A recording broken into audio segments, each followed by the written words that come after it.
Hi friends, இன்றைக்கி நம்ம செய்ய போகிற ஹெல்த்தி ரெசிபி நல்ல சாஃப்டாக பஞ்சு போல் கம்பு இட்லியும் நல்ல மொறு மொறுன்னு தோசை மிக்சியிலையே ஈஸியாக அரைச்சி எப்படி செய்யலான்னு பார்க்கலாம் வாங்க.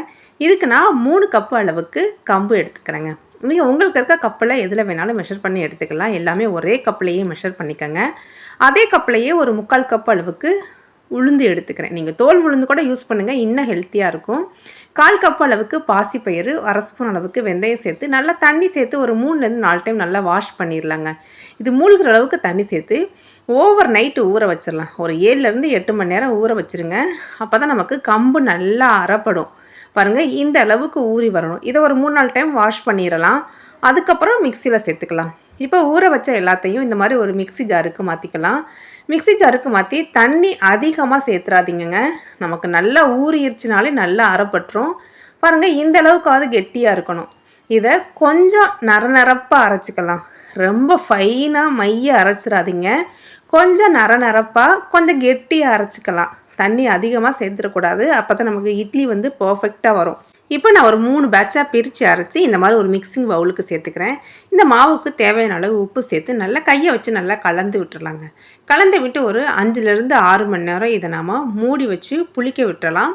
மாவு ஓரளவுக்கு பொங்கி வரணும். பாருங்கள், இப்போ ஒரு 6 ஹவர்ஸ்லேயே நல்லா மாவு இந்த அளவுக்கு பொங்கி வந்துருச்சுங்க. ஒரு 10-11 மணியை போலலாம் புளிக்க வச்சு பார்த்திங்கன்னா ஒரு 6:30க்கெலாம் நல்லா இந்த அளவுக்கு நல்லா பொங்கி வந்துருச்சுங்க. இதை இந்த மாதிரி லைட்டாக ஜென்டிலாக மிக்ஸ் பண்ணி விடுங்க. ரொம்ப அதிகமாக போட்டு அடித்து கலக்கிடாமல் இது பாருங்கள், மாவு இந்த அளவுக்கு ஓரளவு கெட்டியாக இருக்கணும்.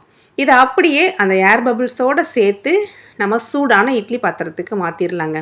நமக்கு தண்ணி கொதித்து ஆவி வந்ததுக்கப்புறம் நம்ம இட்லியை மாவை சேர்த்துக்கலாம். இதை ஒரு ஹை ஃப்ளேமில் ஒரு 10லேருந்து 12 நிமிஷம் வேக வச்சிடலாங்க. இப்போ நம்ம வேகட்டும். ஒரு சட்னி பாத்திரலாம். ஒரு மிக்சி ஜாரில் ஒரு 3 கீத்து தேங்காய், ஒரு சின்ன துண்டு இஞ்சி, காரத்துக்கு பச்சை மிளகாய் நீங்கள் கூட குறைய அட்ஜஸ்ட் பண்ணிக்கலாம். ஒரு 10 இலை புதினா சேர்த்துக்கலாங்க. இது கூட கொஞ்சமாக மல்லி இலை சேர்த்துக்கலாம். ஒரு 2 டேபிள் ஸ்பூன் அளவுக்கு பொட்டுக்கடலை சேர்த்துக்கலாம். இதுக்கு தேவையான அளவு உப்பு சேர்த்துக்கலாங்க. உப்பு சேர்த்து கொஞ்சமாக தண்ணி சேர்த்து இதை நல்லா அரைச்சி எடுத்துக்கலாம். இந்த மல்லி புதினா எல்லாத்தையுமே இந்த மாதிரி ராவாக சேர்த்து அரைக்கும் போது டேஸ்ட் நல்லா இருக்குங்க. இது கூடவே ஒரு 4 பல்லு பூண்டையும் சேர்த்து நல்லா இந்த அளவுக்கு அரைச்சி கொஞ்சம் தண்ணியாக கரைச்சி எடுத்துக்கலாங்க. இது சின்னதாக கடுகு உளுந்துலாம் சேர்த்து ஒரு தாளிப்பு கொடுத்துக்கலாம். பாருங்கள், இந்த கம்பு இட்லிக்கு மேக்ஸிமம் இந்த மாதிரி தேங்காய் சட்னி தண்ணியாக இருக்கும்போது டேஸ்ட்டு சூப்பராக இருக்குங்க. கண்டிப்பாக ட்ரை பண்ணி பாருங்கள். சைட் பை சைடில் பார்த்திங்கன்னா நம்மளோட இட்லியும் நல்லா வெந்து வந்துருச்சுங்க.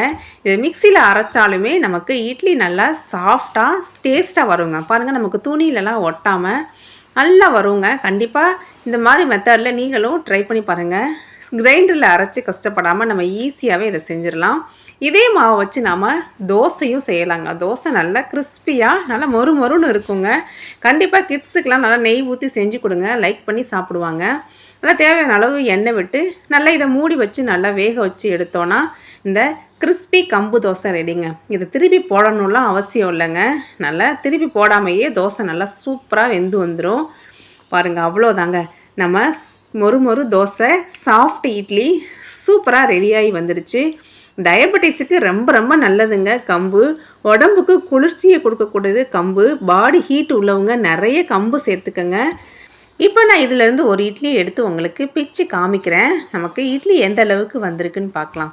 நல்ல மாவை மட்டும் நம்ம ரொம்ப அடித்து கலக்கிறாமல் கொஞ்சம் ஜென்டிலாக மிக்ஸ் பண்ணி அந்த ஏர் பபிள்ஸ்லாம் இருக்கிறதோடு நம்ம சேர்த்து செய்யணுங்க.